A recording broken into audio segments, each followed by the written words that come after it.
That's one of the daughters of the family in the group. Mm-hmm. Mm-hmm. And what if they've been friends for 10 years and they vacation together? And what if one of the parents is a leader in the church, either on staff or a children's ministry director or a deacon or an elder or a pastor? I mean, it Very gets complex. complicated so quickly. So that's sort of the gist of some of that.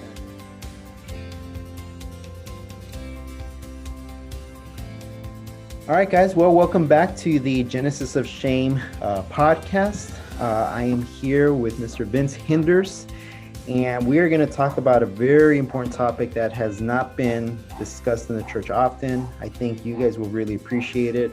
A lot of you guys have young children, have families, are in the church, are heavily involved in the church. Some of you guys are planning to have families, and I think discussing this topic of shame in the context of church, and today we're talking about child-on-child sexual abuse, and I know it's a very sensitive topic. I know it's a difficult topic. Vince has written a dissertation on this topic, so I thought he'd be perfect for this discussion, and I hope you guys benefit from it as well. And Vince, welcome to the show. It's good to be here. Thank you for having me. Yeah. Vince, just before we start, I think the audience will want to know just a little bit more about you. I know I discussed about your dissertation and your experience with that, but just to give the audience some background, give us some information about you and where you are in life right now and so on. Yeah. So I'm a local DC native. I was actually born in Washington, grew up there till I was 9, and then moved across the river to McLean. Currently, I'm married. I have been married for 29 years, Awesome. coming up on 30 this year. I've got 4 adult children, 3 girls and a boy, and they're just a delight. I've served here in this church for almost 24 years. I Wow. didn't become a Christian until I was 25. Then I went and served overseas with World Vision for 3 years in Romania, working in orphanages and things like that. Met my wife over there. We adopted our daughter over there. We had a child. So everything kind of went quickly along those lines. But yeah, so I've had the joy of being on staff here since about 1997. Wow. So, and I'm the executive pastor here, so I get involved in a lot of different things. But yeah, that's a little bit of my background. That's great, and that's very admirable too, because I know that the burnout rate or the new rate of pastors staying in their churches is about 3 to 5 years, I think, and then they move on to other churches or try to establish something else. But yeah, I mean, to be there for that long, we thank you for that, and it's very much Very needed in the welcome. church today. And it's a blessing. We've got a wonderful church and a great team of elders, both staff and non-staff, that really make caring for one another a priority. And it really helps you stay in there because pastoring can be kind of hard sometimes. Absolutely, yeah. Well, thank you again, sir, for being here today. Obviously, as we mentioned to the audience, we have a very difficult topic that we're discussing. Yeah. And I don't know how ready everyone is, but I think as we kind of move through this, just to prepare the audience, guys, it will be a difficult topic.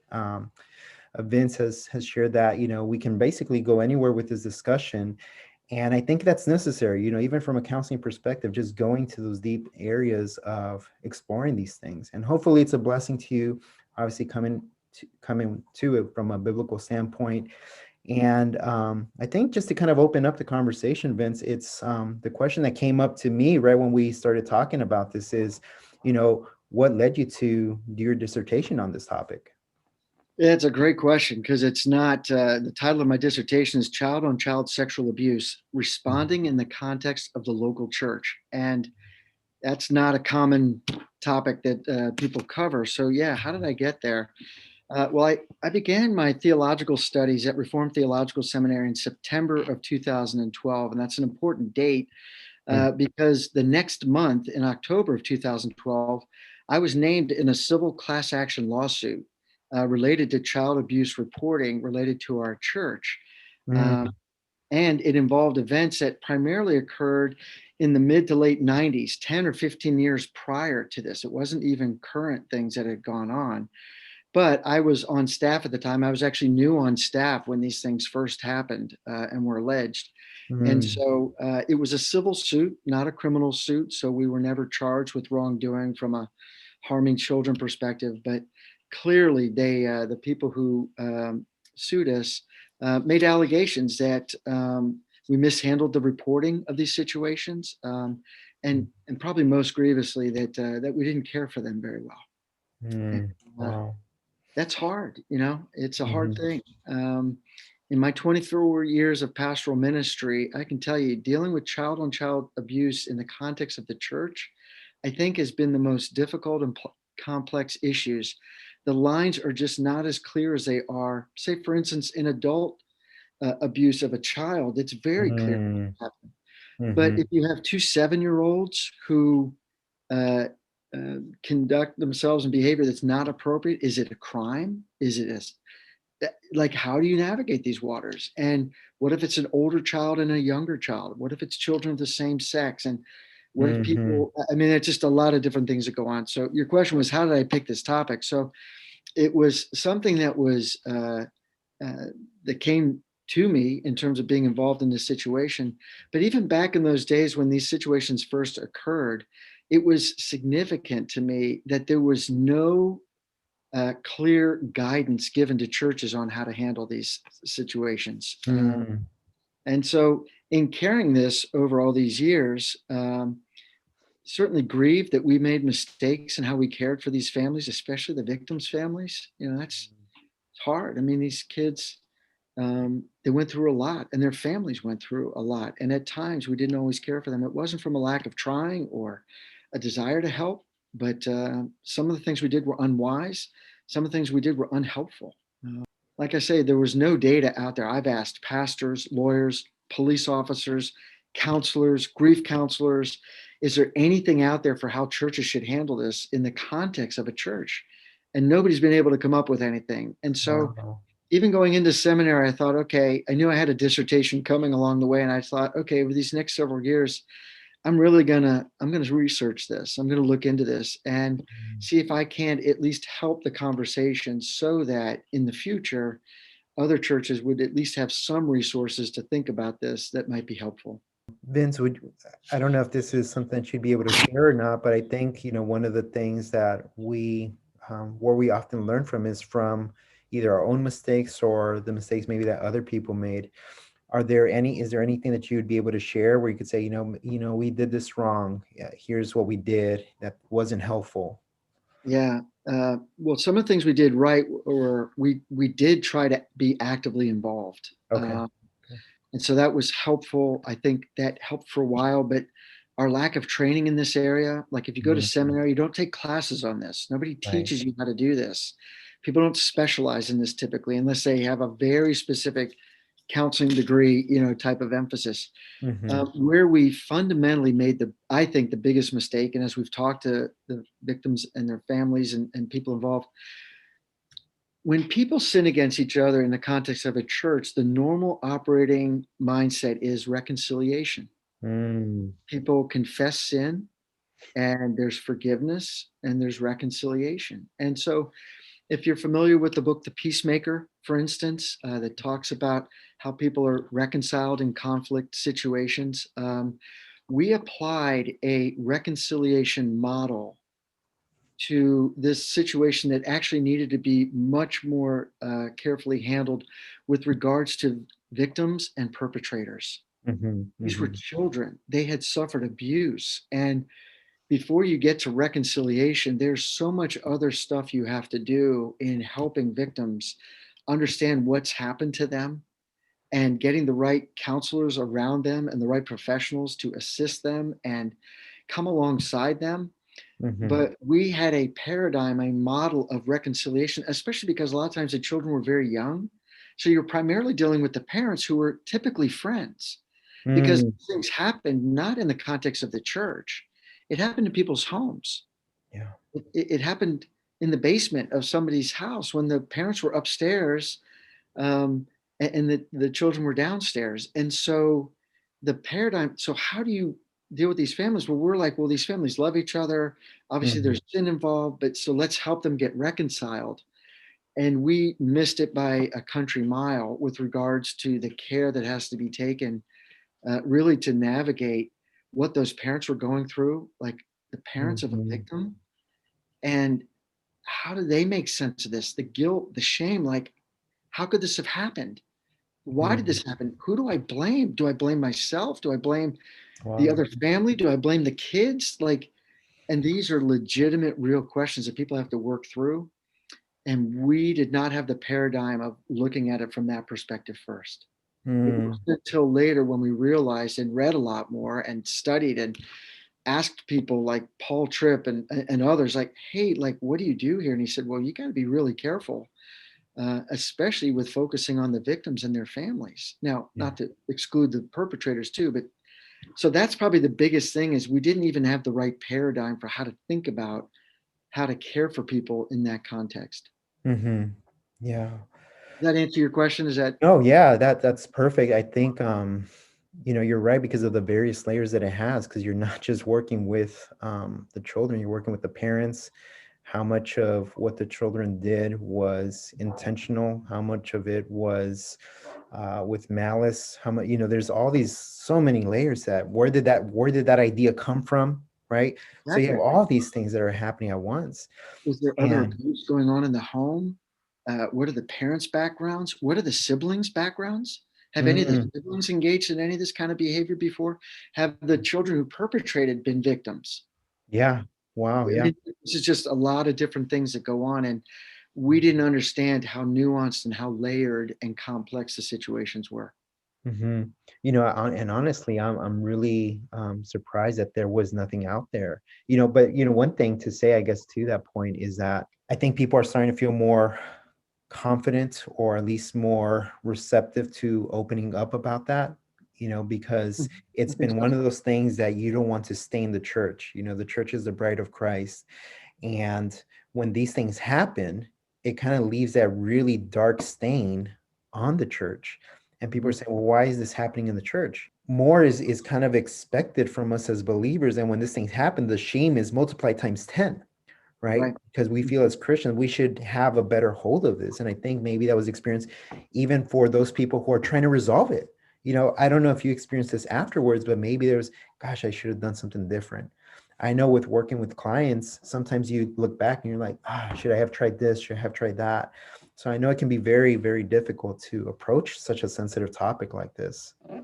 Yeah, and I'm really glad that you highlighted that because I think by God's grace there really has been a very healthy change Hmm. in our culture since the 1990s and before, Hmm. um, in how people even viewed this. I mean, there was so much stigmatism, being ascribed to situations like this that I'm just so grateful that people can talk about it openly and honestly in ways that they used to not be able to talk about it. Uh, Mm-hmm. and I think by God's grace, again, I think churches are more humble now to say, listen, if it's happening out in the world, it's happening in your church too. Well, what were some of the challenges that you found mostly with the parents? Because I know that that's probably a hard thing for a parent to accept. I have two boys. I have another one on the way. They're 4 and 2. Um, you know, it almost makes one feel awkward to say, hey, I don't want you being around certain people at these certain times or these certain places. But at the same time, we also want to protect our children. And we also understand that we are not going to be there all of the time. So there's all these layers, and I don't know if there's a perfect answer for that. But what did you find that the parents struggled with the most? Yeah, I think for both sets of parents in pretty much every situation I've seen, and I haven't seen that many, but enough Hmm. representative sample. Um, there's such a deep sadness and sorrow Mm, that goes on, and depending on what happened and where it happened and who it happened with, there can be different everything from how did I let this happen? I hmm. should have known better. I knew that kid, had problems, but why did I let them be alone with my child? Or how Mm, could I be so naive to think that it couldn't happen to us? I mean, so the blame, the guilt, the shame that the parents can heap on themselves, that's one side of it. Another very significant side of it is just dealing with the anger. This was wrong. mm, And they're right. But what do you do with that anger? Where does that anger get channeled? How does God help you deal with the anger righteously and redemptively? Um, so those are two big things: shame, anger, and then there's the whole just the complexities of navigating it. So who knows about what happened? Do Mm-hmm. you, if it's two families in the same community group, do the other members of the community group get brought in? Is it only leaders in the church who know about what's going on? What about youth ministers or children's ministry leaders or class teachers? Or so, and then you're just trying to navigate all this kind of stuff. And so, helping the parents deal with all that. Then you add another layer. If a crime has been committed, now you're dealing with lawyers, you're dealing with psychologists, psychiatrists. How do we navigate this, especially the court system? The court system is very adversarial. And Mm. so here you've got potentially these two friends and their children have gotten involved in child on child sexual abuse, and there's a victim's family and a perpetrator's family, and now they're in a court setting. Mm-hmm. When has that ever happened? So navigating through an adversarial by design court system, um, that's really tough. Mm-hmm. Mm-hmm. How do we maintain our friendships? How do we, and then if we're friends with the same people, who gets to be friends with them moving forward? Who gets to stay in the church? Do you need to ask one family to leave because of the nature of what happened? And it's just too much pain for the victim's family. Do you ask the perpetrator's family to leave? Those would just be a few. Yeah, yeah, no, and I mean, just thinking about it, like I said, like we talked about at the beginning, just how tough it is to hear these things because these things are going to be a reality for a lot of people. I think as I was seeing the statistics that you had listed, I mean, I think you had ages as low as 5 and 6. Is that true? And then as high as maybe 12 or 13 of these things happening? Well, let me run through it. And actually, Yeah. children of any age can be abused, and the stats are hard to come by because a lot of people don't report. True. This is a very, very, very underreported Mm. situation. The University of New Hampshire has a Crimes Against Children Research Center, and they've actually produced a lot of stuff. But even then, sometimes the data is dated. But even Mm. government data is hard to come by. So the Centers for Disease Control say that 1 in 4 girls and 1 in 6 boys are sexually abused before the age of 18. Yeah. So if you look in your children's ministry classroom, when we get back to being together, just start counting every fourth girl and you say, before she turns 18, something is going to happen to her where there's a sexual abuse situation. Mm-hmm. Boys. And so people say, well, who's doing the abusing? And oftentimes I think in a Christian culture, we think that it's the strangers that are doing it. It's Right. the people out there that are doing it. And yet almost 90% of all child sexual abuse victims know their abuser. Mm-hmm. This is not stranger danger, not that that can't occur, but that's not where we have to have our guard up. It's around the people that we actually know. Mm. Um, and so 30% of sexual abuse perpetrators are family members. Okay, so it could be a What was sibling, that, 30%? 30%. Mm-hmm. Um, Mm-hmm. and that was a Department of Justice statistic.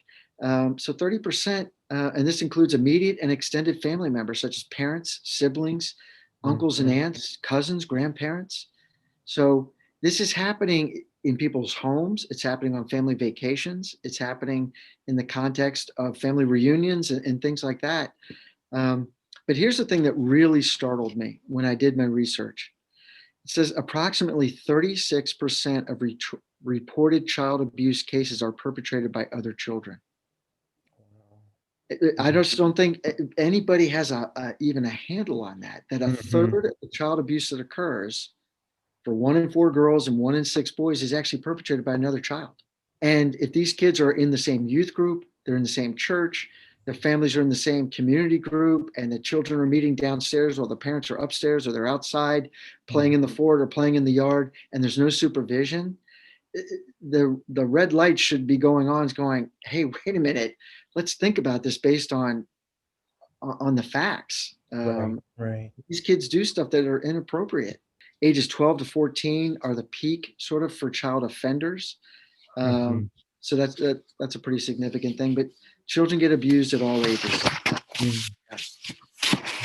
Vince, were you able to see the effects of those children who experienced the child abuse? Like, because if they stayed in the church or maybe saw them from afar at some point, were there any consequences that you were able to see, or maybe even in your research that showed the long-term effects of that abuse on that child?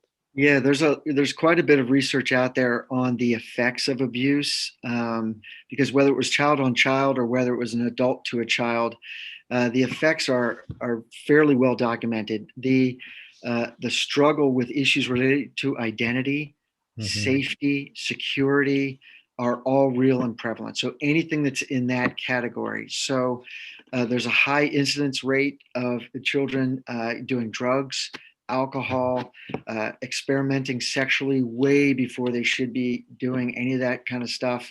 Mm, All of those stats go off the charts for children that have been abused, especially at the younger ages where they're not as cognizant of what's going on, and there's trust issues. There's that I thought this was safe. I thought this was grandpa. Like, right, yeah. oh Oh, yeah, and so those types of things that I think anybody who experiences abuse, but even more so when it's done as a child and they don't mhm. understand what's happening.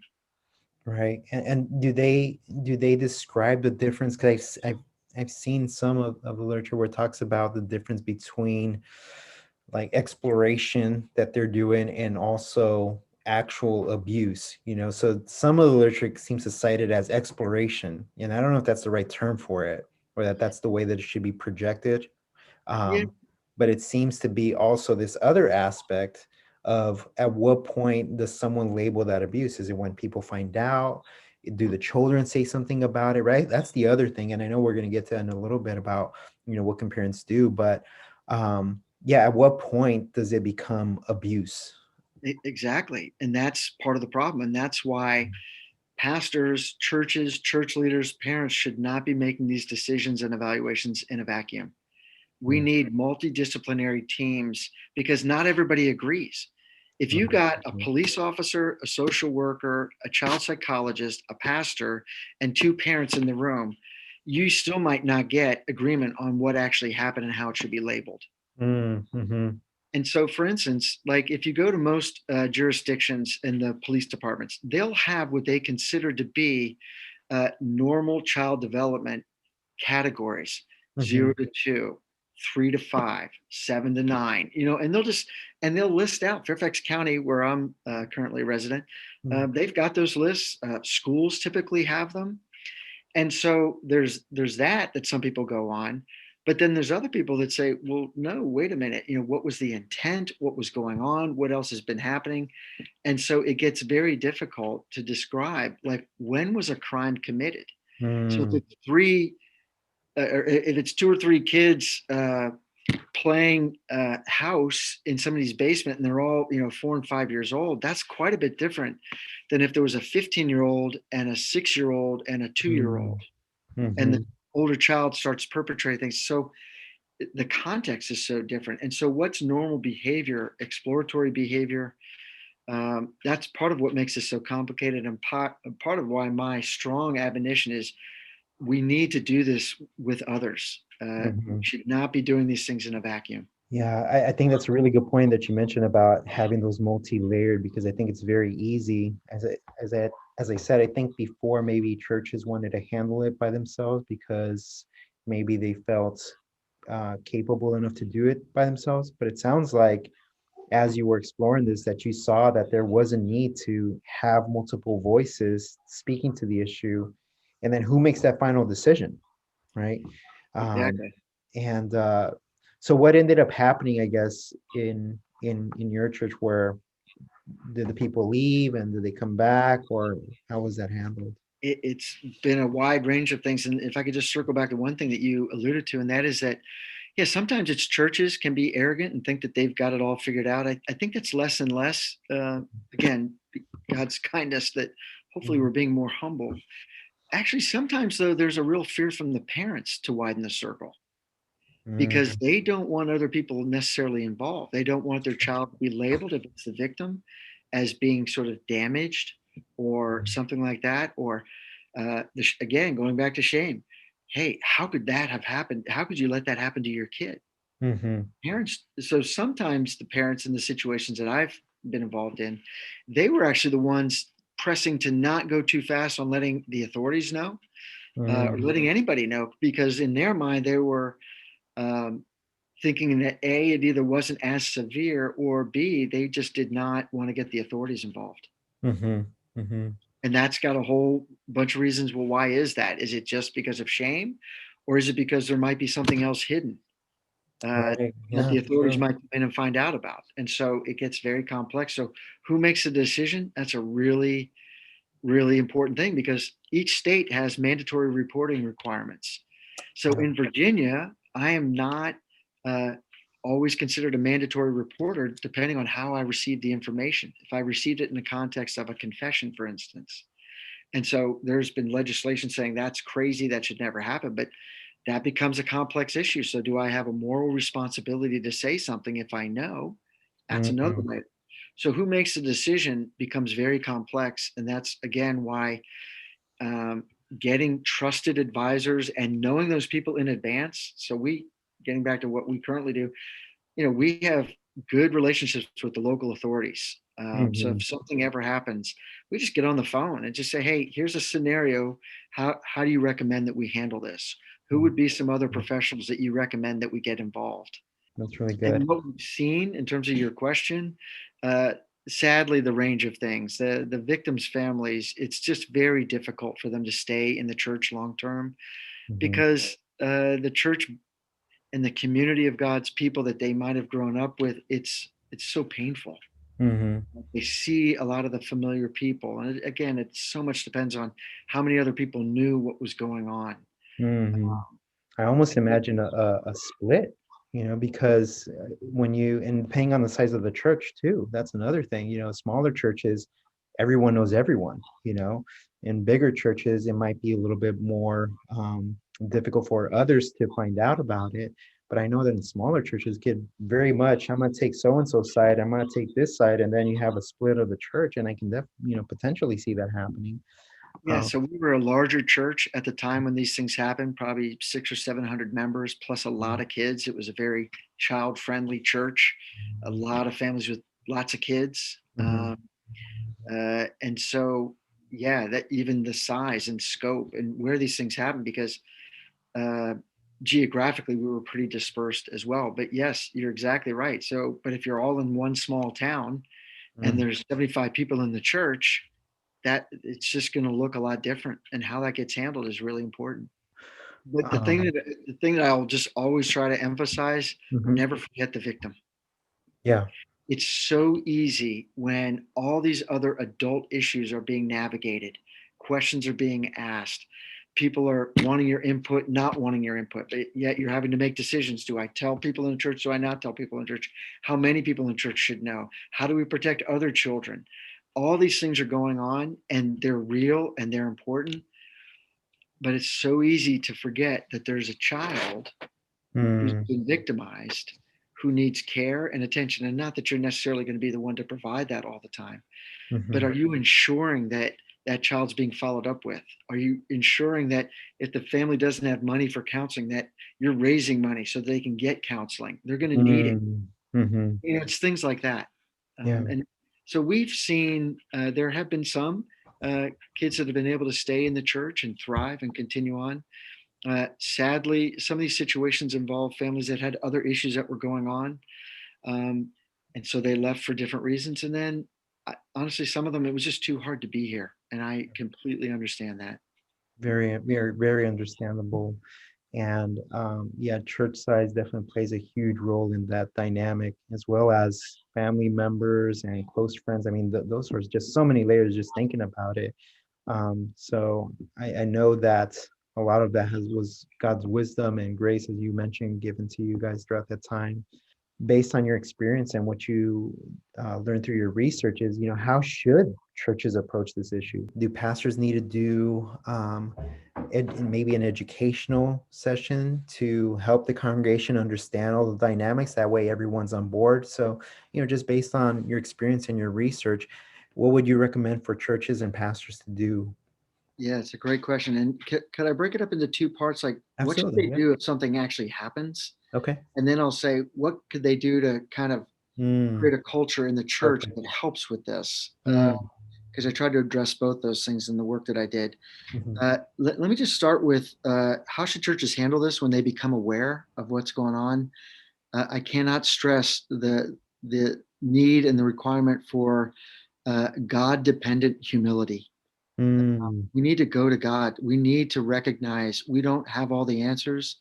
There needs to be a clear and evident humility and a dependence on God for what's going on. And so praying about this, getting others to mm, pray about this without even necessarily knowing any of the details, but going to God and getting God's help and getting help with others. And so I've got a few things that I can say that, like, when an allegation is made, here be the steps that we will follow. mm, We're going to adhere to all reporting requirements. The authorities are there for our good, Romans tells us. And so, in order to be able to report, you need to know the rules. And so, I would tell pastors, church leaders, children's ministry leaders, deacons in churches, like, do you actually know what the reporting requirements are for your state? Because it mhm, depends state by state.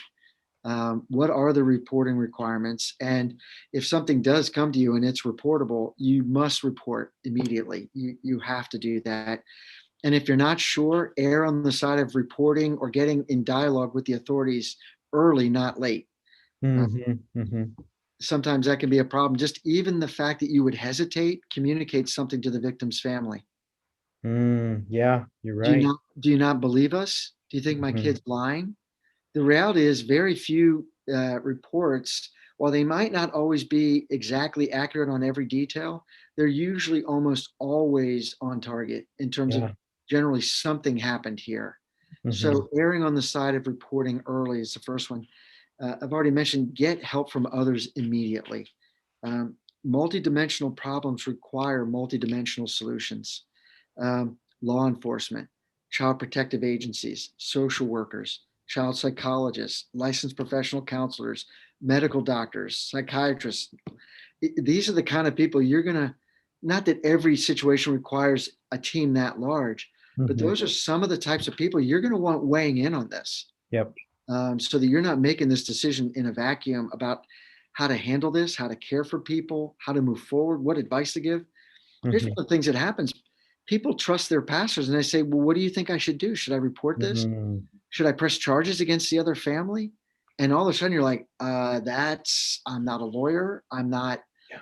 uh, it's complicated. Mhm, Another thing, immediately, you've got to be thinking in your head, how do we protect any other child from being victimized? mhm, Children in the home, children in the homes, other children. Like, were there more kids involved in this? Like, you need to find that stuff out, and safety first, no more abuse.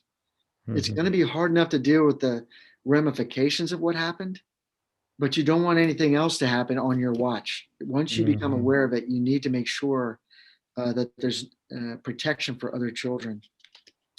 You're going to need to wisely figure out how to mobilize other members so that the victims' families and the perpetrators' families can be cared for relationally. Because while it might be very quickly apparent that the children need counseling, who's counseling the parents?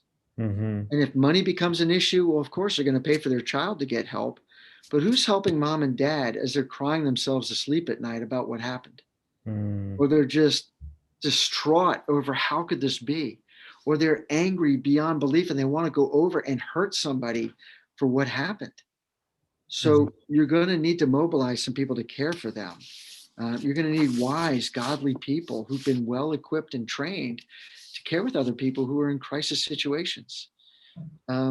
Another quick thing is, you need to think about what you're going to say to people outside of the immediate people who know what's going on. And that's where things get really hard. That's why you need a mhm, team of people.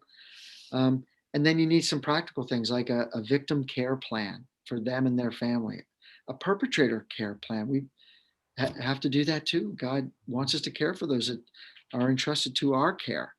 But how do you care for the church? How do you minimize gossip and slander?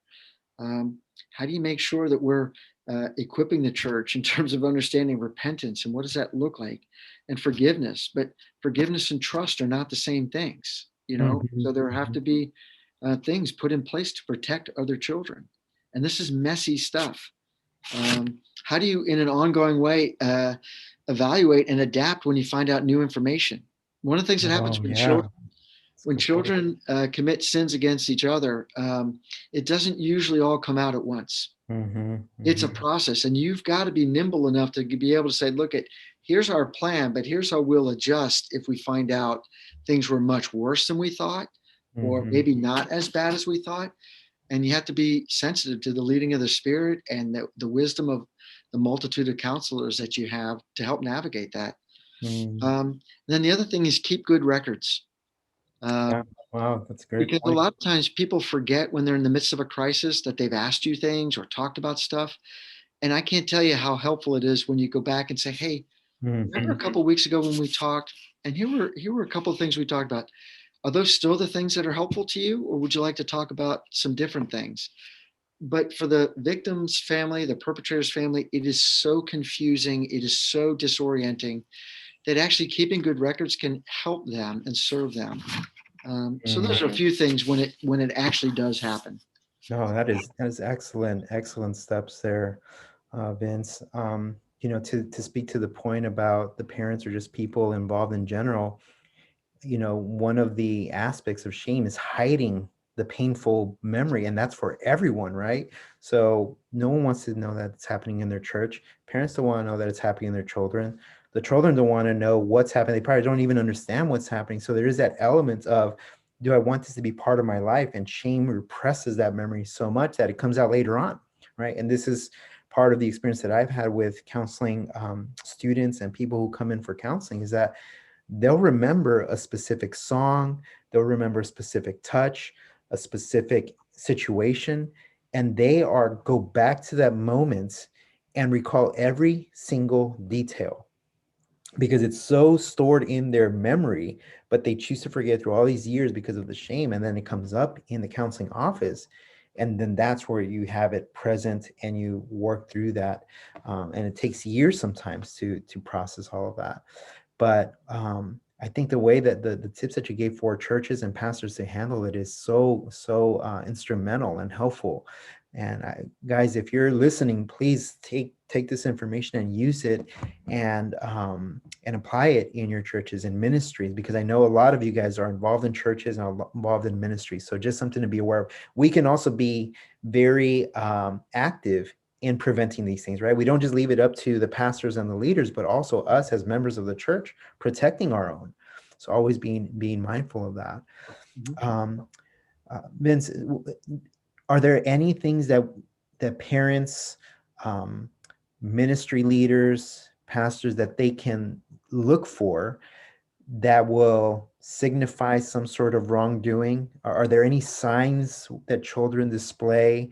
Um, I could think of a couple, but are there any signs that you saw in your research that show that something's off, that something's just not right, that needs to be addressed or asked about from the Yeah, children? again, those are really well documented and well researched topics, and that was I was so glad to see that that's out there. And I think parents need to be aware of these things, but it can be simple things like just the demeanor of a child.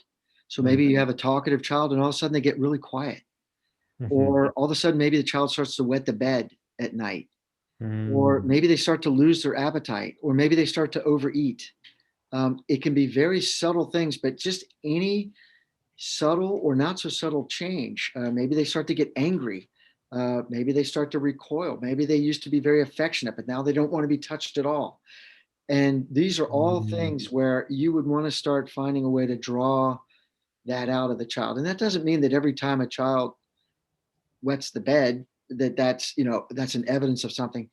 But taken together, you want to look for some of these signs that did something happen here that was significant, that's being internalized by this child, that's having an outward manifestation.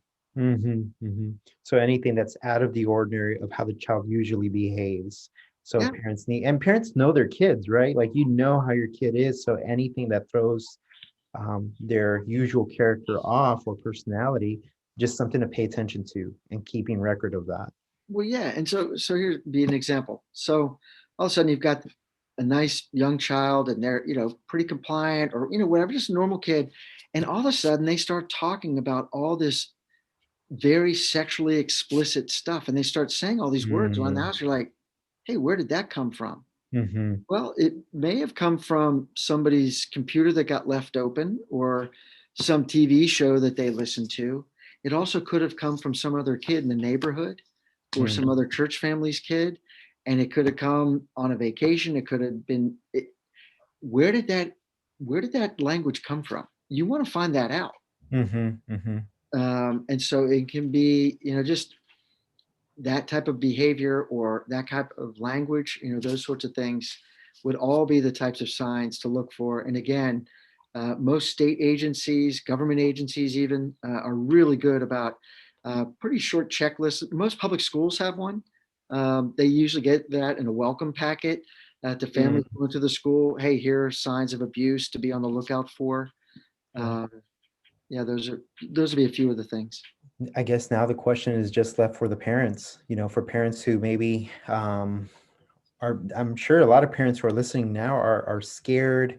They're wondering, one of the hard things is that bringing up questions, because a lot of parents are going to start asking questions. Oh, I saw this. And, they might go over the top, maybe on everything that they're seeing. How do we find a balance? I know that's a hard question because how do you find a balance? Every parent is different. Some parents are more watchful. Some parents are a little bit more, let the kids do what they want type of thing. So what's your recommendation for parents in regards to both preventing and also dealing with it afterwards, if it does happen? Yeah, and I appreciated that you highlighted the fact that it's a broad range of people. I mean, just look at our friend groups and just who we know and who our friends are. And depending on any situation, our friends will all act and react in different ways. Even in marriages, husbands and wives. I mean, there's so many different things. So you're right to highlight the fact that, first of all, there's no cookie cutter to this. Mm-hmm. So that's why we've got to go back to biblical maturity. Like, who are we in Christ? How is God's word forming us, shaping us, transforming us by the renewing of our minds, so that we've got God's word, God's spirit leading us and guiding us through that, so that as disciples of Christ, we walk together in community with other people.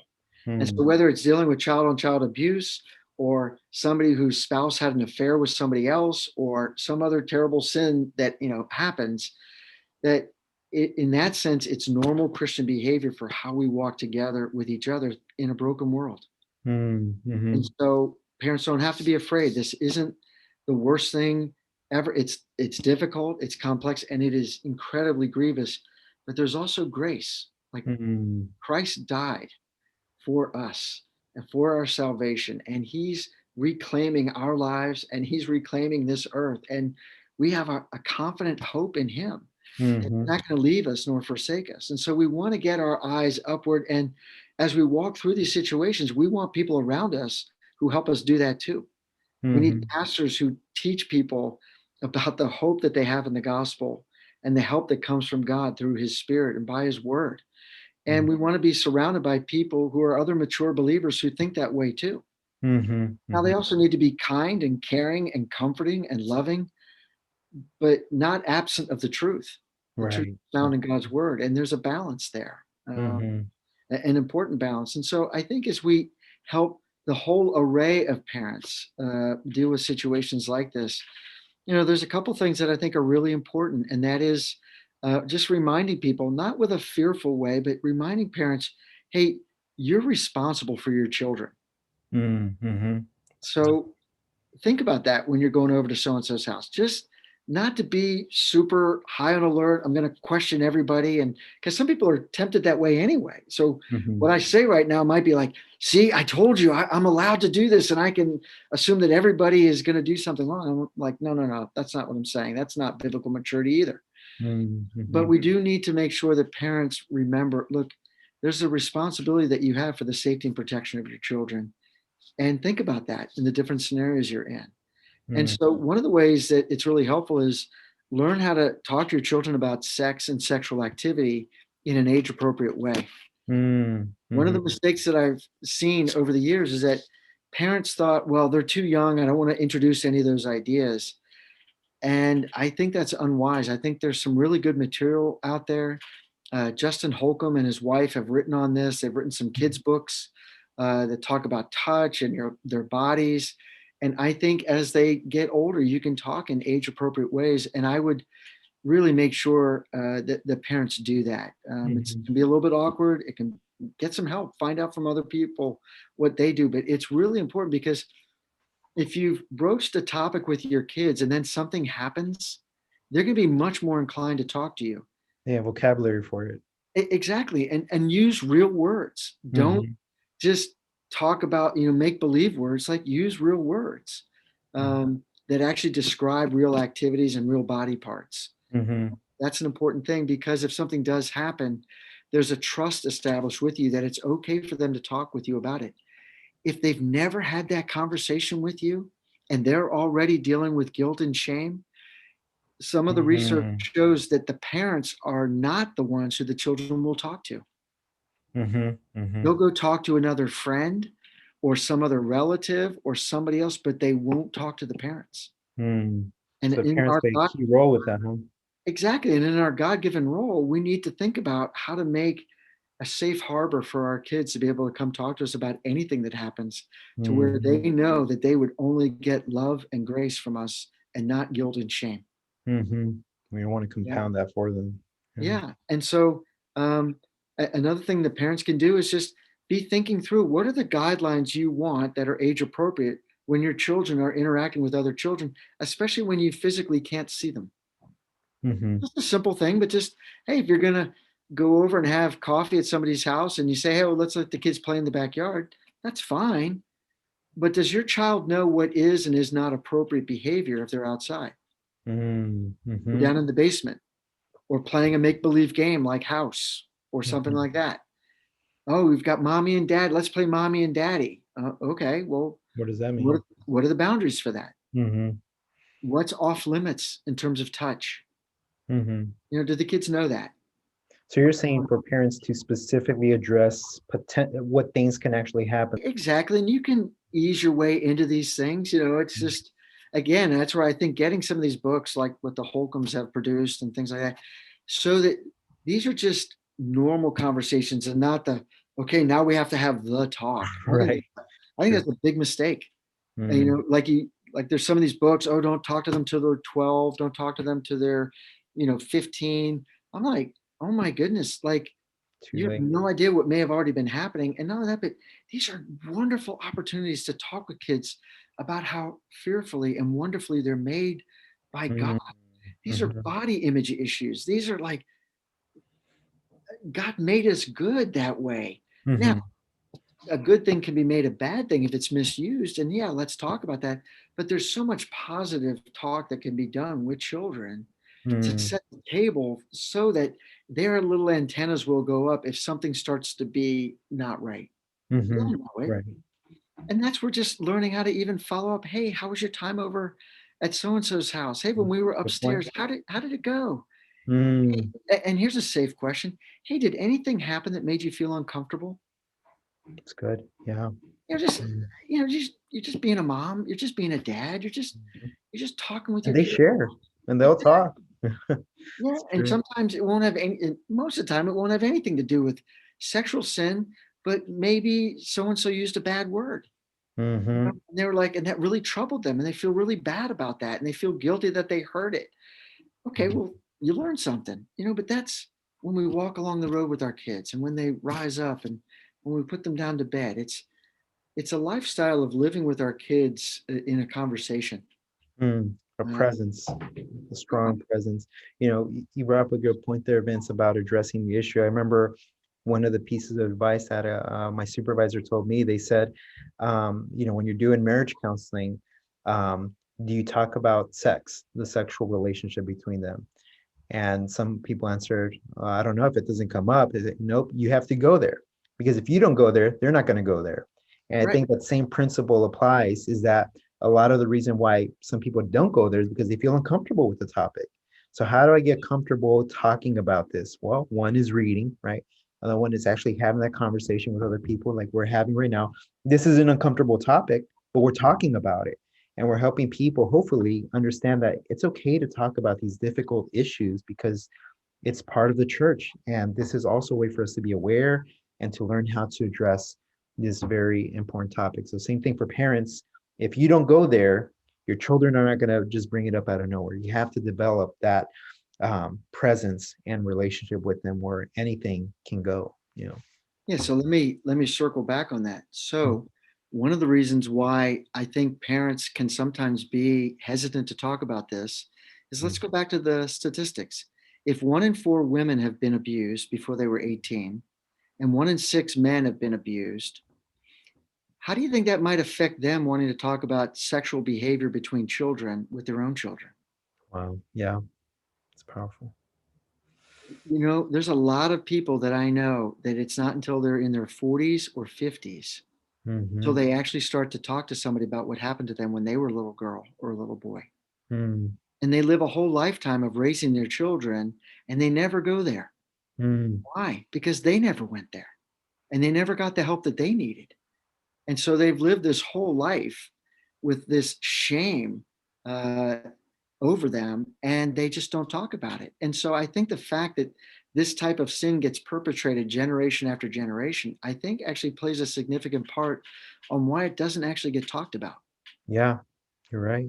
Mm, And not only that, but then, yeah, and this is just, I don't have all the data to support all this, but I think intuitively you sit there and say, so if they don't want to talk about it because it's too hard for them to deal with in their own lives, um, and then they're projecting it onto their kids, what's the dynamic that's actually happening then between the kids and the parents? mm.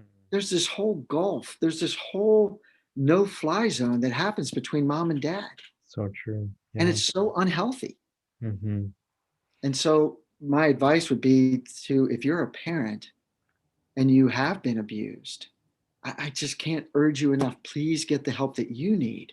Mm, Because if you don't get the help that you need, there's a likelihood that you're not going to be as effective as you would want to be with your own children, mm, keeping them safe and helping them to navigate life in a broken world with the right tools in their toolbox to be able to say no to ungodly behavior, or God forbid, if something does happen to them, to know immediately what to do to get help.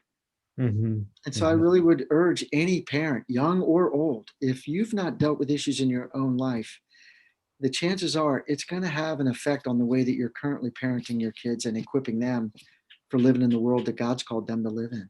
Mm-hmm.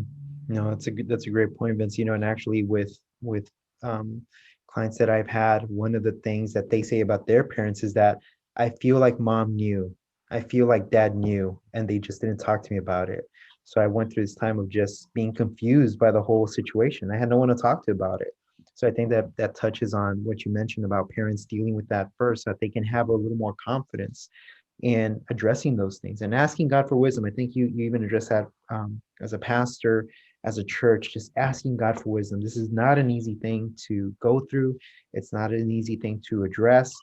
Just asking God for wisdom, to the point about when you said that people say start talking to them about sex at age 12 or 10 or whatever the case is. I mean, from a different aspect, kids are getting exposed to pornography at 5, 6 years old. I mean, this is early. So the sooner you can start talking about these things, the better you can uh, address each of these topics as they get older, because those are very impactful topics and impactful situations. And the comfort that we develop around having those conversations, I think the point you made is essential. Yeah, one of the illustrations that I heard years ago in a sermon that I've remembered all these years, and that is that I hope it's true, that the way that they teach people how to know counterfeit bills. So Mm, I can't remember what government agency it is that does that. They don't actually show them tons of different types of fakes. All they do is get them to study the original, mm, and they study the original and study the original, and they know every okay. aspect of it. And Mm, it's by studying the original that they know how to detect a fraud immediately. mm, And I think that's a really great parenting strategy too. Let's teach the kids the original Mm, Teach them what they should know. Let's teach them the right way to think about God and how they're made and who they are relationally and as social beings and as physical beings. hmm. And let's teach them that so that when the inauthentic comes in, they know immediately that it's wrong. Absolutely. Yeah, that's great. Mm-hmm. Wow. Well, Vince, this has been a very, very heavy and important topic, and I really appreciate your insight and expertise on this topic. I know with humility and guidance from God, I think He's ordained this session, this interview, because I think a lot of people are going to be blessed by it. Maybe scared, maybe insecure, maybe anxious, right? It might even trigger something for them. But guys, as you guys are listening, as we've mentioned, just make sure you do seek help if this has been something that you struggled with, because I see it all the time. I'm sure Vince has seen it all the time as well. And this is an important area because with children, you sometimes don't see it until way later down the line, when they start coming to counseling, and then you start addressing that. But if we can prevent this from happening as the body of Christ and being there for each other, bearing one another's burdens, both, and your point about not forgetting the victim, right? And making sure that we address everyone and are able to help everyone at that time is so important. Pastors, ministry leaders, parents, everyone. I hope you have enjoyed this episode and were able to glean something from it. And I think, Vince, you're on board with this. We'll probably have a part 2 because there's so much to unpack here. If I can serve in any way, I'd be glad to. It's a really important topic, and it's important for us as Christians to do this together. Mm-hmm. Absolutely. Vince, I appreciate you, sir. Thank you so much for coming on the show. Guys, if you haven't done so already, please subscribe to the show, and you'll get updates for each new episode. And hopefully we'll continue this conversation soon. Have a good one, guys. Thank you, Vince. Thank you.